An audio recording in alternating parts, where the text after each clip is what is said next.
কৃষ্ণা। নমস্কার বন্ধুরা, আপনাদের সবাইকে আজকে এই ভিডিওতে স্বাগত। আজ আমরা আলোচনা করব বিশেষ পুজো বিপত্তারিণী পুজো নিয়ে। এটি হিন্দু নারীদের জন্য অত্যন্ত গুরুত্বপূর্ণ একটি ব্রত ও পুজো, যা বিপদ থেকে রক্ষা পেতে এবং পরিবারের মঙ্গল কামনায় পালন করা হয়। বিপত্তারিণী পুজো আজ আমরা জানব বিপত্তারিণী পুজো কি, কেন পালন করা হয় এবং সঠিকভাবে কিভাবে পালন করবেন। চলুন তাহলে শুরু করা যাক। বিপত্তারিণী পুজো কি?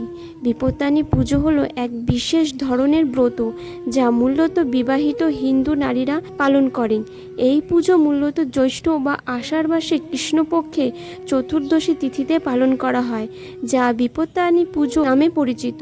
বিপত্তারিণী মানে যিনি বিপদ হরণ করেন, মা দুর্গার আরেক রূপ। এই বিপত্তারিণী দেবী বিশ্বাস করা হয় যারা নিষ্ঠা ও শ্রদ্ধার সাথে এই ব্রত পালন করেন, মা তাদের সমস্ত বিপদ থেকে রক্ষা করেন। বিপত্তারিণী পুজোর পেছনে কি কাহিনী রয়েছে? পুরাণ অনুযায়ী একবার কৃষ্ণ শ্রী রুক্মিণী দেবীর এক ভীষণ বিপদে পড়েন। তখন শ্রীকৃষ্ণ তাকে বিপত্তারিণী ব্রত কথা বলেন। রুক্মিণী ব্রত পালন করে সেই বিপদ থেকে রক্ষা পান। এরপর থেকে এই ব্রত জনপ্রিয় হয়ে ওঠে, বিশেষ করে বাঙালি সমাজে। প্রতি বছর এই ব্রত পালন করা হয় জ্যৈষ্ঠ বা আষাঢ় মাসে কৃষ্ণপক্ষে চতুর্দশী তিথিতে, সাধারণত জুন ও জুলাই মাসেই পড়ে। এই দিন সূর্যাস্তের পর চন্দ্র দর্শনের সময় পুজো করা হয়। পুজোর পালনের আগে কিছু জিনিস সংগ্রহ করে রাখতে হয়। লাল কাপড়, সিঁদুর, আলতা, ধূপ, প্রদীপ, বাতি ও 13 রকমের ফল, সাদা ফুল, বিশেষ করে দোপাটি ফুল, লাল থ্রেড বা রাখি, মা বিপত্তারিণীর ছবি বা প্রতীক, একগাছা সুতো বা পরিবর্তে গলায় বাঁধা হয়, পান, সুপারি, চাল, দই, স্নানের জল পবিত্র গঙ্গা জল ও যদি পাওয়া যায় তো কিছু মিষ্টি ও জল। সঠিক পালনের পদ্ধতি: নাম্বার 1, ব্রত রাখা। সকালে থেকে উপোস পালন করতে হয়। অনেকে নির্জলা উপবাসও রাখেন। এই ব্রতর সময় সম্পূর্ণ নিষ্ঠা ও আত্মসংযম পালন করা উচিত। 2, শুদ্ধতা রক্ষা। পুজোর আগে স্নান করে বিশুদ্ধ পোশাক পরে, সাধারণত লাল বা হলুদ রঙের শাড়ি পরে পুজো করা হয় মা বিপত্তারিণী। নাম্বার 3, মা বিপত্তারিণী পুজো শুরুর আগে পুজোর সময় মা দুর্গা একটি চিত্র বা প্রতীকের সামনে রেখে বসতে হয়। এরপর ধূপ প্রদীপ জ্বালায়, মন্ত্রপাঠ করে, ফুল ফল পান সুপারি দিয়ে মাকে আহ্বান করা হয়।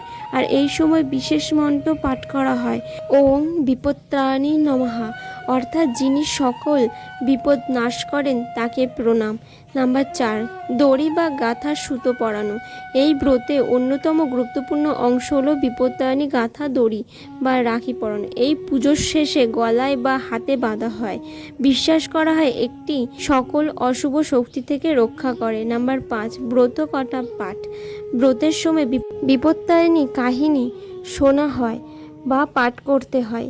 আপনি চাইলে পরিবারে বয়স্ক কারো কাছ থেকে এটি শুনেও নিতে পারেন, অথবা ইউটিউবে বই থেকে পড়তে পারেন। নাম্বার 6, চাঁদ দেখা উপবাস ভঙ্গ। রাতে চাঁদ দেখার পর মাকে প্রণাম করে উপোস ভঙ্গ করা হয়। সাধারণত ফল, দুধ বা হালকা খাবার খাওয়া হয়। পালন করার সময় কিছু গুরুত্বপূর্ণ নিয়ম: এই দিন নিরামিষ আহার করা উচিত। কোনো ধরনের ঝগড়া ও মনোমালিন্য করা যাবে না। পুজো করার সময় পূর্ণ মনোযোগ দিতে হবে। বয়স্ক মহিলাদের আশীর্বাদ গ্রহণ করা শুভ।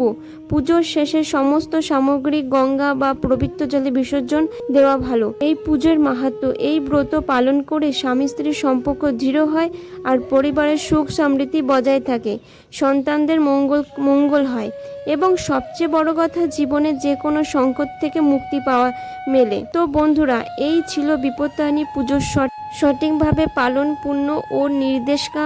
আপনি যদি নিষ্ঠার সঙ্গে এই ব্রত পালন করেন তাহলে মা বিপত্তারিণী অবশ্যই আপনার সব দুঃখ কষ্ট বিপদ থেকে মুক্তি দেবেন।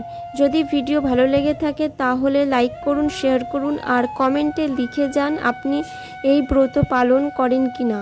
আর হ্যাঁ, আমাদের চ্যানেলটি সাবস্ক্রাইব করতে ভুলবেন না। এমন আরও পবিত্র উৎসব এবং পুজোর পদ্ধতি নিয়ে ভিডিও পেতে হলে আমার ভক্তি সাথী চ্যানেলটিকে সাবস্ক্রাইব করতে একদম ভুলবেন না। ধন্যবাদ বন্ধুরা। জয় মা বিপত্তারিণী দেবীর জয়।